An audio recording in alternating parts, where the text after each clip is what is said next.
Yeah, I see a lot of familiar faces, but for those of you that I don't know, my name is Marnie Rickleman. I'm the Senior Curator of Programs here at the Ketchikan Museum. And we are very excited to have all of you here for our first Museum Midday event. So this will be an ongoing program where we invite artists to come in and speak about pieces that they have in this exhibit or other ongoing museum events. So just so you know, we'll have Dorka Jackson will be here, I think, next Thursday, and then at the end of the month, Nathan Jackson. So keep that in your mind, and we'll love to see you back. But we're so excited to kick off this first Museum Midday with Tommy Joseph, who's been actively engaged in Northwest Coast carving for over 25 years as an instructor, interpreter, demonstrator, and as a commissioned artist. And he's been an instructor for our Native Art Studies program since 2009. And he spent the last 6 weeks working on cleaning and repairing the Chief Johnson pole. So we're very excited to have Tommy here with us. And we'll spend about 20 or 30 minutes. Tommy will speak about his piece in this Upholding Balance exhibit, and then another piece or two that has impacted him, or anything you want to talk about. So, thank you for joining us, Tommy. Thank you all for coming. My piece that I have here in this show is over here. It's a Raven Warrior helmet. Part of a show I had a couple years ago in the State Museum in Juneau. In that show I had 6 warriors in full battle gear. I had mannequins holding. I had 5 guys and 1 female. Just because I always heard things like, a woman never did this, a woman never did that, a woman never did, and I'm thinking, I'm hearing the good old boys of today talking about this, and I know from my research, well, a lot of that's not true. Women did touch things. Women made a lot of this stuff. Women did travel, dug out canoes, and so, anyways, I thought it was important to make a female warrior wear with all the armor and weaponry and stuff that to wear in that show also, just because I know there were female warriors. They're written and documented in some of the stories out there. Anyways, this helmet was inspired by Catlian's helmet. Catlian, people say Chief Catlian. Chief Catlian. Well, Catlian, he wore a helmet like this with in the form of a raven. The beak was closed, and the head of a brown bear. That's the actual eyeball of the bear, and then you created a copper eye behind it. Catlian's helmet is in the Sheldon Jackson Museum in Sitka. They call it Catlian's helmet because he wore the helmet during the 1804 battle against the Russians. They're in Sitka. And it was covered with bear fur. They had a brown bear, just like they did. I learned from that one to do this one. Well, I just started to say they call him Chief Catlian. Well, he was Catlian. He was the nephew of the chief at the time of the 1804 battle. So he wasn't a chief then, but they call him because later he did become chief. Because you don't send your chief in the front line in any battle, any warrior. They don't put they put the best warriors out front, but keep the generals in back. So that's what I'm saying. So he wore the helmet in the 1804 battle, and then later became chief, and now it's on exhibit in the museum. Well, I was inspired in 2004. I started researching the Tlingit armor because of it was the 200-year anniversary of the 1804 battle, and so I started looking and trying to find as much information as I could about the battle, about the armor, the weaponry and stuff, and the more I dug, the less I found. Really, I wasn't really happy with what was out there, and so I decided I want to go and see these pieces for myself in person where they are, and so I started in Sitka, State Museum in Juneau, Burke Museum, and then went to East Coast Smithsonian's, then to England, France, Russia. I saw a huge collection of our armor and helmets and the weaponry there. So there wasn't a whole lot of really good documented and written stuff, and most of the stuff I'm reading is pretty dry, anthropological stuff that It's tough to read. And so I'm going to see the stuff for myself, learn about it myself, and figure out how. So there's a lot of looking at, studying, and trying to take it apart in your mind, how to take it all apart so you can put it back together. And we're talking the wood slat armor, the hide armor, all the copper and steel daggers, and all those pieces and parts that go with a warrior's full ensemble. So when I was asked if I could participate in this show, I thought maybe one of this helmet is one of my earlier helmets that I did. I've made over 30. I'm not sure exactly how many helmets I've made, but I just started out to make one just to figure out how they were made, and I had such a good time doing it. I just kept doing it. And so I got a pile. I don't know if you have any questions on that stuff, but I was asked to maybe talk about my piece, but also something that somebody else had done in here. And I know a lot of these artists and people and times that growing up here in Ketchikan and being around these people. But last year I got to work with 4 of the guys making a 28-foot dugout canoe. And Wayne Price is the maker of this piece here. I've seen in museum collections all over the place. I've seen canoe models of all sorts, in Russia, in the British Museum, here in this museum. They have several little nice ones. This one here, Wayne had bought it at auction 20-some years ago, one of the finest dugout canoe models that I've ever seen, and he's got it. He modeled this kind of after the one he's got, that he got historical, and just the detail of all that sort of stuff. And having made, well, that canoe, I worked on a 26-foot one 20-some years ago, and then I have a 20-foot one in my yard right now, and I'm making for my family. So it's very exaggerated, but so was the one that Wayne got at auction.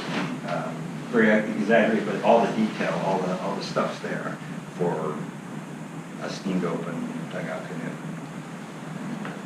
I don't know, that's all I got. What do you got? Well, have you been busy? It sounds like canoes, and you're a very busy person.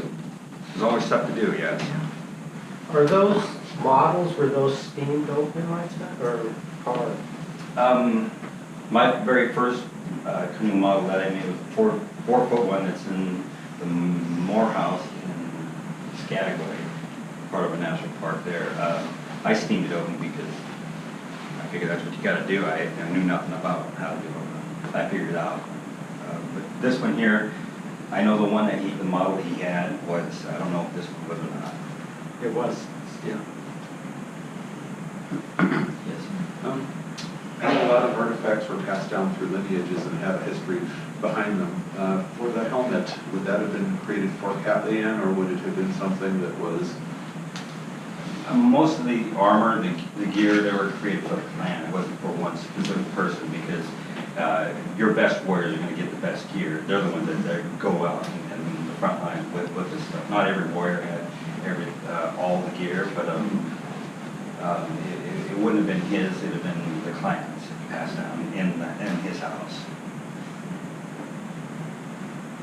So on a helmet, what species of wood did you use? Good question. I've always been told they were always made from spruce, the spruce burl. And so I had no reason to doubt that, but having gone to these museum collections and seen like a Peabody Harvard and seen one of their helmets, it was a tiny little helmet, and when I first picked it up, I was shocked to see how heavy it was. I thought it was going to be a little light thing, but it was made from maple. There was two helmets that I've seen that were made from maple, but almost every helmet that I've come across that was covered with animal hide, seal, or walrus, or sea lion, bear. Most all of those were made from red cedar. Something that I was surprised to see, because you would think red cedar would make a good helmet. I mean, the helmet's designed to protect your head from a war club. They have a war pick, a jade war pick. It looks the color war pick because it looks like a pick. A miner's pick with one handle, but your blade is come across this way. It's made from jade, one of the hardest stones we have. Well, that's designed to really take a swing and puncture a helmet, therefore you're gonna bust a head. Where do you get jade around here? North of here and south of here. Jade's one of the hardest stones we have here in Alaska, and like you go up by Katmai, you're gonna find a parking lot up there by a visitor center that has their parking lot lined with jade boulders the size of pickup trucks. They're around. I've got jade boulders in my front yard that look like any other rock lying there, but they came out from a glacier that just a little bit south of here that receded when the glacier pulled back. There's a jade boulder like that. That's how it got here, yeah, because you don't see a lot of it, Mhm. glacial isolate. Yeah. Yeah.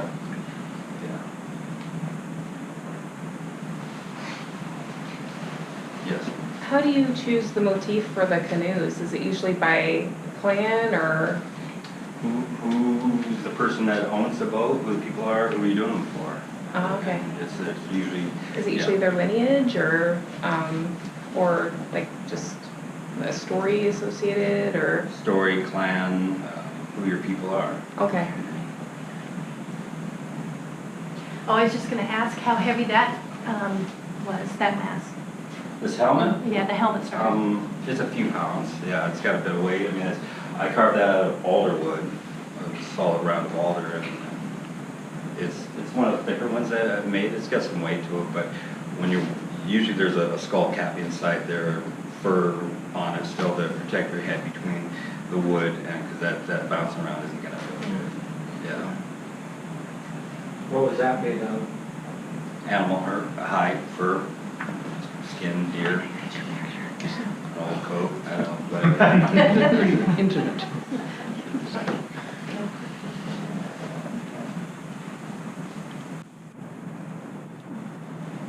What was the most surprising thing you learned trying to recreate the helmet? in making, well, with this one, I'd never, actually, this is my second one that I did that was covered in fur. I was actually commissioned to reproduce Cat Ann's helmet once, and that became a big political crazy thing, but so it's not been seen, I haven't seen it in years. It's around somewhere, but Why was it a political crazy thing? well, because It shouldn't have been reproduced, or? some people say it shouldn't have been, some people say it should be. The deal is, it's in a plastic case like this. When it travels, it's a little cube that they bring it around, but some people wanted to have a new one made that they could use in its place and not touch or handle the original to keep it intact in the condition that it's in now. So I thought it would be nice to have one that they could use in its place and bring it out to the different events and things, but it kind of became where one person, if it was his idea, it would have been a great idea, but it was my idea. It actually was this other guy's idea. He came to me, and so it just became something more than it should have Nothing's been. ever simple. Yeah. Politics. Yeah. On your research, were any of the helmets made? Any of them named? Yeah. I'm sure they all were named at one time, but most of the history, like the ones I saw in Russia, in St. Petersburg at the Kunstkammer Museum, I think they had almost a dozen helmets there. When the way they got most of those ones was when the 1804 battle, after 6 days of battle, the Tlingits didn't have, they had cannons and muskets, but their gunpowder got blown up on day one. Retrieving it from an island, bringing the gunpowder back by dugout canoe, 3 guys in their boat. It blew. They don't know if the Russians shot them and blew it up or they set it up. But anyways, they were lost in other gunpowder, so they had nothing to fight with other than the hand-to-hand. And after 6 days of skirmish, they just left and left all their gear, all their helmets, everything laying on the ground on the fort side and vacated. And when the Russians came ashore, they just picked up the stuff and took it. So. Yeah, the history, that part of the history didn't continue with the pieces, so I know they were all given names at one time. Good question. The museum in Russia, what's the name of the museum and where is it located? In St. Petersburg, Kunstkammer Museum, it translates into Peter the Great Museum. It's just over 300-year-old building. The Hermitage there is their big museum, like the British Museum, big their biggest. I didn't go there because I knew what I was looking at. They had food where I wanted to go. And yeah, it's a really cool museum. I encourage everybody to go there and check it out. Be careful. Wear not high heels on your shoes. Cobblestone roads everywhere. Drivers are crazy, and get off the island before 5 o'clock because the drawbridge goes up and you're stuck there until the next day. Because at nighttime, during the daytime, all the cargo ships, all the freighters are way offshore waiting for nighttime, and they raise the drawbridges and then they go up the rivers and they stay, and the trade can go on for all night, and then they, yeah. Is there a hotel or anything to stay in? I don't know. Oh. I didn't say. I was quite a ways away from there where I stayed. So when you go on these trips to do your research, are you, do you get grants, or are you just doing it out of your own private funds, or? My first, I with the Alaska Museums and the Burke Museum, I won a fellowship to go and research with them, but I got a fellowship to a visual artist research with the Smithsonian. I traveled with them for 3 weeks, going to 10 of the 19 Smithsonian affiliated museums on the East Coast. It's in DC, New York, Boston, Newark, Philadelphia, Maryland. Yeah, they're museum collection, not like the NMAI, National Museum of American Indian, on the National Mall in DC. Their collections is 19 miles away in Superman, Maryland. So I looked at the stuff in the museum, but their collections is where I dug into. And they give you total access to their collection and just have at her look at the I go documents through and with their people and their every museum collection, they all handle their stuff a little differently, but there are times where some of the biggest museums got in this row, that row, as far as you can see down. They go by and unlock every one of them and just kind of walk away and say, if you need help, let us know. And to where other times they'll do the same thing, but have somebody follow you around and take notes and anything I have to say about the object, they'll put in their file. That must be a fabulous experience. It is an amazing experience. So he asked me to, I did get a grant to travel for 3 weeks with Smithsonian, check out that.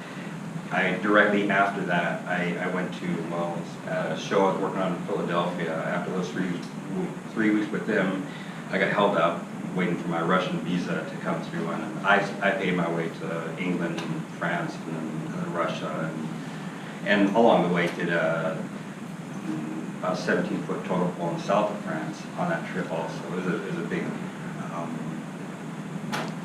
it wasn't my pole, but I was there to help. So it was fun. It'd be kind of a sad experience too, don't you think? How so? Yeah. That all those things are out there and elsewhere, and yes and no. If all those things were here and not in those places, I'd have never gone to any of those places. That's why I was there to see those things. So I did go to Russia and England and all those museums on the East Coast, and because our stuff was there. If they hadn't been taken from here and they left here stolen, taken, bought, trade, coerced, or whatever, they got to where they are, however they got there, well, most of those things probably wouldn't be around today if they were left here, still here, because of, as early, back in the early 80s and 70s, there were missionaries convincing people in some of the smaller villages that they need to burn these things and get rid of them because it's evil and whatever. But so a lot of these things wouldn't be here, wouldn't be around today if they weren't taken or traded for or whatever. So there's two sides to look at that. I'm glad they're here. I mean, there, wherever they are, because I got to go there and see them. And then I bring all that stuff back with thousands of photos and images that I've shared with talks with here in Ketchikan and really wherever I go. So, yeah. And The glass is half full. Yeah. Yeah. So I don't know if you know about this decolonization, if you've heard of that at the university, at some workshops and stuff. Would you comment on that? I don't know enough about that to really comment on that. Don't you have a piece in the art exhibit at the Main Street Gallery? There's No. an art exhibit going on. Yeah, no, no, the only thing I have in Ketchikan exhibit anywhere Is your, is that right there. Yeah. This is an exhibit that was from Homer, yeah, yeah. well, Nick Galline's got a video in it. So I am? Yeah, going Yeah. on Silver. Silver Jackson, yeah, no, he and I were business partners. We opened up our first art gallery together. Co-owned our galleries. We split. He's got his place and I have my place. Because Are you friends? yeah, yeah. Okay. We are. No, we split because, you know, it just, the studio space got small and my stuff was much bigger, so I had to go find a place that can be big enough for my stuff. Yes. When you were in Russia, were you able to observe or know how the cultural practices of art and indigenous folks fares there versus in Alaska? I wasn't there long enough, and I was there for just enough time to get in there and do the research that I was doing, and I mean, I wish I had a lot more time, but 4 days was all I had, and I speak zero Russian, and my guides, they were two ladies that spoke fluent English, so, and they had cars. They got me where I needed to go. Did you learn anything new when you were looking at the pieces in Russia? Or was anything surprising or different? I don't know about new. I mean, that was getting towards the end of I was gone for 11 weeks doing museum research and digging, and that was one of the last museums that I dug into. So most of, just seeing some of the helmets that, I did find some that were made from spruce burls, some. I was told that all helmets were made from burls. Well, then that was the biggest thing, to find out that now they're made from straight grain red cedar and maple and spruce and burl wood. And, yeah, so a little bit. Thanks. Did the helmets have straps? Gotta have them tied on, absolutely.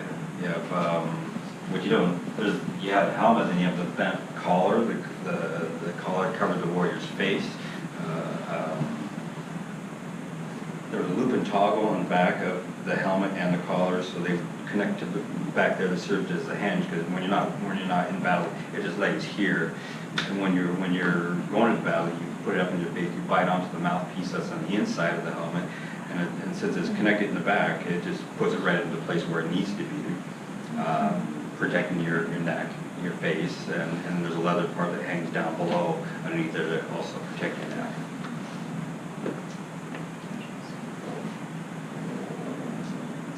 Very interesting. A mouthpiece, so is that part of the structure of the helmet itself or part of the strap? No, it fits on the inside of the helmet, or the collar. On the collar, okay. Yeah, it fits. It's a separate piece, usually spruce root. Most of the ones I've seen, bigger spruce root that was just a loop that made a little mouthpiece to divide onto. Are you aware of the vast amount of treasures that are in Finland that went back when Mr. Ethelund was governor? Yeah, the Ethelund collection.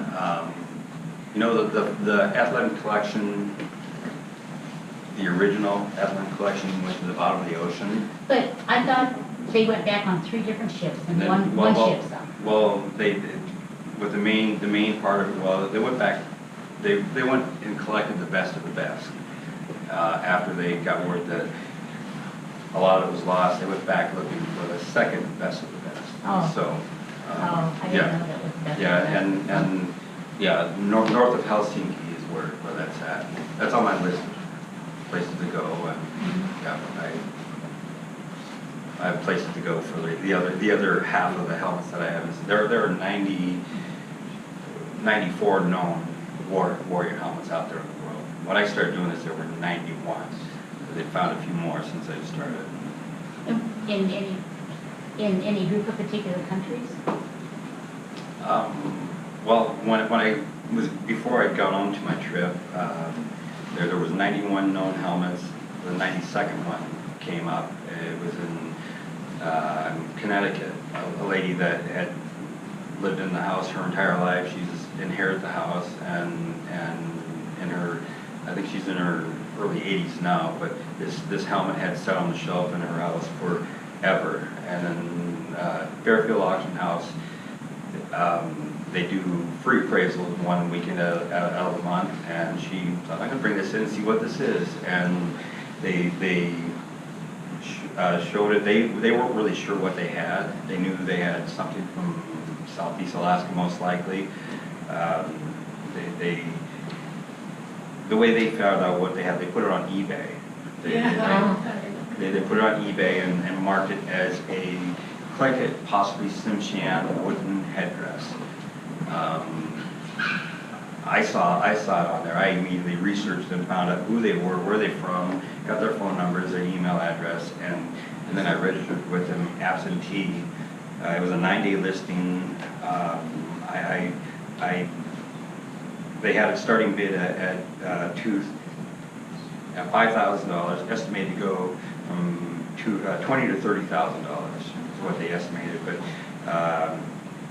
I bid high bid $50,000 on it, and I was high bidder for 3 days on this helmet, and then after the 3rd day, I looked to see my status, where I was at, and saw that it was gone.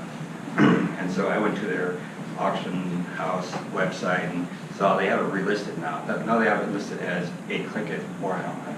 Before it was a headdress, wooden headdress, possibly Tlingit or Tsimshian. So they kind of have an idea now what they have after having it on eBay for 3 days. And now they have a starting bid at $50,000, estimated $200,000 to $300,000. 6 days later, it sold at auction for $2.2 million.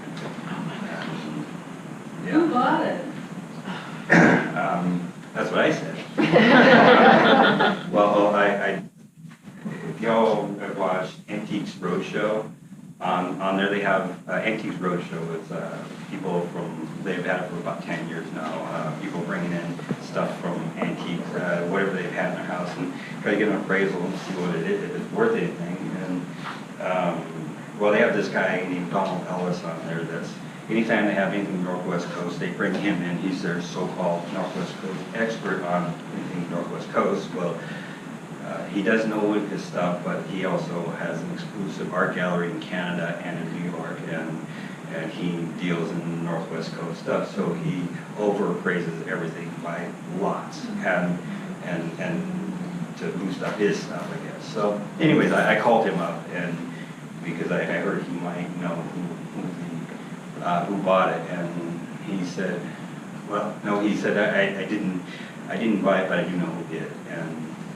and he said he'd forward my information to the guy, because I was trying to get a hold of the guy so I could look into his helmet. But after I had my, it never happened, but after I had my show in Juneau, the Rainforest Warriors, he had, anything comes up on the internet on Northwest Coast armor stuff, he's automatically notified through a search engine thing, and he saw my name come up and saw my show, and he contacted me. So next time I go to New York, I'm going to look at his collection. Cool. Yeah, he's got a book that he's had to put together. He's the finest war club I've ever seen was in the collection in Suitland, Maryland, with the Natural History Museum. Beautiful war club, carved out of antler, and that was the finest I'd ever seen until I saw his, a photo of one of his, and it was the same kind, but it was a step further, it just blew me away with the quality of work this guy has in his private collection.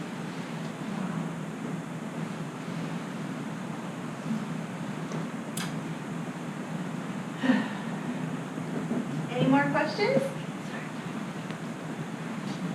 Well, thank you all so much for joining us, and a huge thank you to Tommy Joseph for spending his lunch with us, this lunch hour with us. We hope to see you all next week. We'll do this again on Thursday with Dorica Jackson, and we invite you to take a few minutes and look around the exhibit. It's a stunning exhibit, and there's also tables and chairs in our program space if by any chance you did bring a lunch that you want to snack on real quick before you head back to work. Thank you.